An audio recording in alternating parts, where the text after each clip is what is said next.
You are martial arts black belt. Yeah, How just, did this yeah. training and your experience help you to survive the bull attack?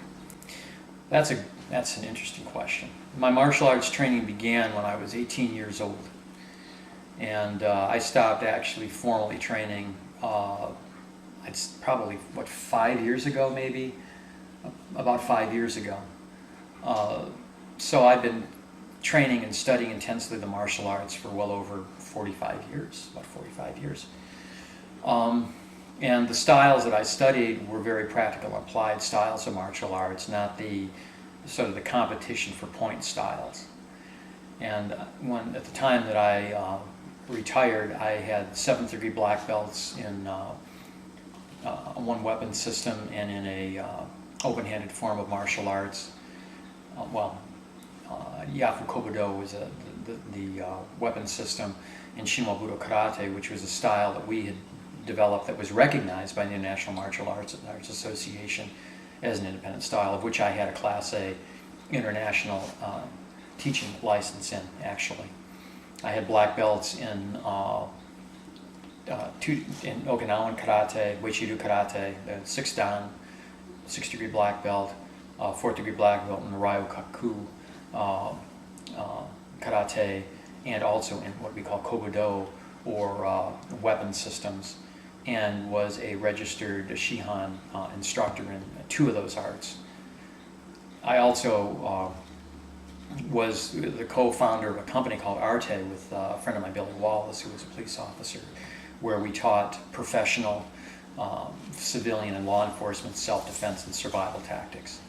And how that applies to what happened, I think the instincts and the movements and the focus, the mental focus of real martial arts is just absolutely critical. Training is vital. I think under a situation of stress, you can't think about what you're doing. You have to operate on something that is a baseline instinct. Anyone who has been in a life-threatening situation will tell you that, or who has been trained will tell you that. And in this case, I think one of the critical things was being able to move my body to get out of the way of the main frontal attack, and to realize that I had to stay awake and stay alert. If I went down, I'd be dead. And I was not going to wind up being a red wet spot in the back of that damn pasture. There's just no way that son of a bitch was going to kill me. No way I was going to die. And the result is that you just keep getting up and you keep going. You pick a spot, your escape route. I saw those trees, and you just keep going for it. You don't, roll over or play dead, or, saying, I'm going to go over here, I'm going to run over there. You pick a spot, you plant in your mind, you go for it. Stay awake, and you keep going. You just keep going to get away. And then every opportunity I had to do anything to him, I did it. When I was on my back, I couldn't move my left leg, but I could move my right leg. And I kicked him pretty hard in the nose and was able to scoot back, get on my feet, and backpedal. When I had the opportunity, I was on his head. I was punching his eyes just as hard and as fast as I can. And I have to admit that I was swearing at him with tremendous passion. But it's just that you've got to survive, and you've just got to keep going. Another thing in training people in that, well, I wouldn't call it that art. I mean, you train people how to survive, but you also train them how to take somebody out, ultimately. So you have to understand pressure points, location of arteries and nerves, what to do if somebody's hurt. And that's another aspect of that I think is important. I had my first aid class when I was a Boy Scout, and I've never forgot. And we were taught by medics who survived the Second World War. And they were not, they didn't hold a lot back with us about what to do when there were injuries. And then, of course, there's first aid training that took place throughout my career at the various corporations I was at.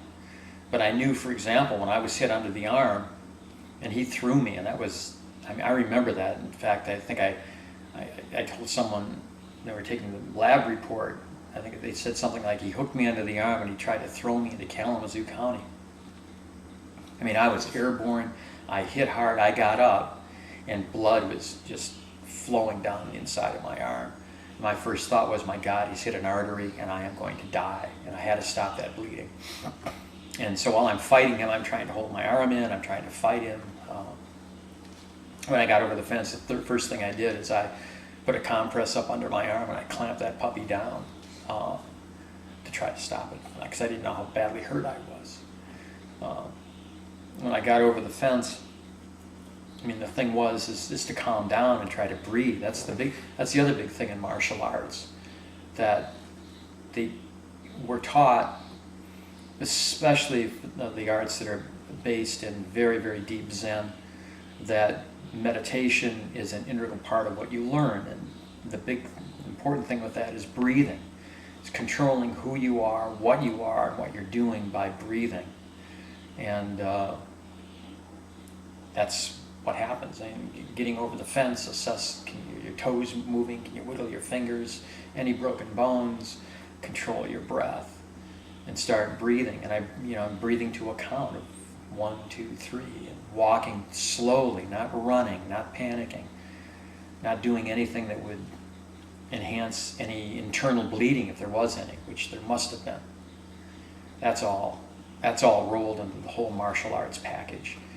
But it's not going into some stupid tournament and sparring for points and frogging around. I mean, what we did was pretty serious stuff. I mean, we trained with people that had to use what we were learning in life and death situations.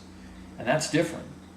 And that's something that, you can't tell a mom who goes to, some karate school and they're very proud of a 6-year-old that gets a black belt, which is, not the same thing as somebody who studies for, a dozen years and is trained in the more lethal arts that has developed a black belt. In fact, it's just meaningless. It's meaningless.